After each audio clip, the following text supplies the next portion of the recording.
تو کھانے کے لیے آپ نے گھر میں کہلوایا جی.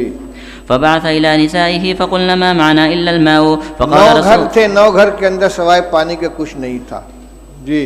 فقال رسول الله صلى الله عليه وسلم من يضم أو يضيف هذا. ایک بات درمیان میں عرض کر دوں،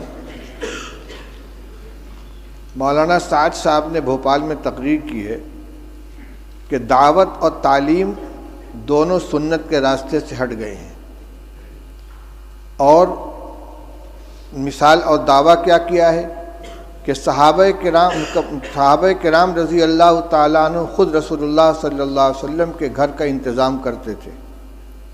یعنی طالب علم کی یہ ذمہ داری ہے کہ وہ استاد کی کفالت کرے. کہتے ہیں کہ صحابہ جنگل جاتے تھے، لکڑیاں کاٹ کے لاتے تھے، اس کو جلانے کے قابل بنا کر فروخت کرتے تھے، اور رسول اللہ صلی اللہ علیہ وسلم کے 9 گھروں کے اندر تازہ بکری کا گوشت روزانہ پہنچاتے تھے. یہ ہے یعنی بحیثیت استاذ کے کہ یہ شاگرد تھے اور استاذ کے گھر میں تازہ روزانہ بکری کا گوشت پہنچاتے تھے. اور ہم جو روایت پڑھ رہے ہیں اس میں کیا مل رہا ہے؟ اس میں یہ حضرت عائشہ رضی اللہ عنہ فرماتی ہیں کہ ایک چاند نکلتا تھا، دوسرا چاند نکلتا تھا، اور تیسرا چاند نکلتا تھا، اور رسول اللہ صلی اللہ علیہ وسلم گھروں میں آگ نہیں جلتی تھی. اور یہاں آ رہا ہے کہ 9 گھروں میں حضور صلی اللہ علیہ وسلم نے آدمی بھیجا ہے، اور سب جگہ سے جواب کیا آ رہا ہے؟ ما معنا الا الماء، ہمارے پاس پانی کے علاوہ کچھ نہیں ہے. یہ کیا حدیث کی تحریف نہیں ہے؟ یہ ازواج مطہرات کے بارے میں جو بات کہی جا رہی ہے صحابہ کے بارے میں کہ روزانہ ان کے یہاں بکری کا تازہ گوشت صحابہ کرام پہنچاتے تھے، اور آج طلبہ کو کھانا مطبخ سے دیا جا رہا ہے اور اساتذہ کو تنخواہ دی جا رہی ہے، لہذا تعلیم سنت کے راستے سے ہٹ گئی ہے. یہ کیا مذاق ہو رہا ہے؟ یہ جتنے مدارس چل رہے ہیں، جتنے اکابر نے مدارس قائم کیے ہیں، تعلیم گاہوں کا انتظام کیا ہے، اصحاب صفہ نہیں تھے جن کے لیے صحابہ کرام رضی اللہ تعالیٰ عنہ لا کے انگور کے خوشے لٹکا دیا کرتے تھے، اور انگور اور کھجور کے خوشے لٹکا دیا کرتے تھے، اور ان کو اسی سے کھانا دیا جاتا تھا. وہ روایت نہیں آئی کہ رسول اللہ صلی اللہ علیہ وسلم مہمانوں کو حوالے کرتے تھے کہ بھئی اتنے کو کون کھلائے گا، جس کے گھر میں 2 آدمی کا کھانا اور تیسرے کو کھلائے، جس کے یہاں 4 وہ 5ویں کو کھلائے. صدیق اکبر اتنے آدمی کو لے کر گئے، فلاں اتنے آدمی کو لے کر گئے. اور حضور صلی اللہ علیہ وسلم کے ساتھ جو تعلق تھا صحابہ کرام کا، وہ صرف استادی و شاگردی کا تھا کہ اس کو اور صحابہ کرام رضی اللہ تعالیٰ عنہ خود پیٹ پر پتھر باندھتے تھے، رسول اللہ صلی اللہ علیہ وسلم بھی پیٹ پر پتھر باندھتے تھے، 2 باندھتے تھے.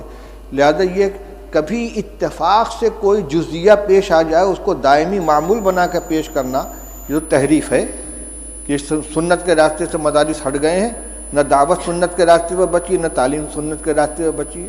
کس قدر خطرناک چیز کا مطلب یہ کہ عوام کو یہ سمجھا دو کہ مدرسے جو ہے سنت کے خلاف چلے جا رہے ہیں، لہذا عوام کا رشتہ مدارس سے بھی کٹ جائے اور علماء سے بھی کٹ جائے. یہ انتہائی خطرناک رجحان ہے، جو اس کا مطلب یہ کہ سب کو باطل تنظیموں کے حوالے کر دیا جائے. ان کو نہ مدرسوں سے تعلق رہے گا عوام کا، نہ علماء سے تعلق رہے گا، پھر بھیڑیا آئے گا اچک کے لے جائے گا ان کو. اس پہ مجھے یہ یاد آیا کہ صحابہ حضور صلی اللہ علیہ وسلم نے ایک مہمان کے لیے گھروں کے اندر کہلوایا ہے، تو سب جگہ سے یہی شکایت آ رہی ہے. حضرت انس رضی اللہ تعالیٰ عنہ کی روایت پڑھ چکے ہو کہ بدبودار جس میں مہک پیدا ہو گئی تھی، ایسی چربی لے کر حضور کی خدمت میں پہنچے ہدیہ کے طور پر، اور کہتے ہیں کہ رسول اللہ صلی اللہ علیہ وسلم کی 9 ازواج مطہرات تھیں اور کسی گھر میں کھانے کو نہیں رہتا تھا. آپ نے وفات کے وقت 30 سا جو یہودی سے ادھار لیا ہے، اپنی ذرا اس کے پاس آپ نے رکھی ہے. کس زمانے میں یہ گوشت دیا جاتا تھا بھائی کہ وفات کے وقت حضرت عائشہ رضی اللہ حضرت رسول کریم صلی اللہ علیہ وسلم مقروض تھے یہودی کے، اور غلہ تھا. حضرت عائشہ رضی اللہ عنہ کی روایت پڑھ چکے ہو کہ آدھا وسق جو تھا میرے پاس، رف پہ رکھا ہوا تھا، اس میں سے میں کھایا کرتی تھی. ایک دفعہ تول دیا تو سب ختم ہو گیا. یہ جو کو کھایا جا رہا ہے پکا کے، اور یہ تازہ گوشت روزانہ پہنچا رہے ہیں. افسوس ہوتا ہے اس طرح کی حرکتوں کے اوپر. چلو پڑھو روایت. فقال رجل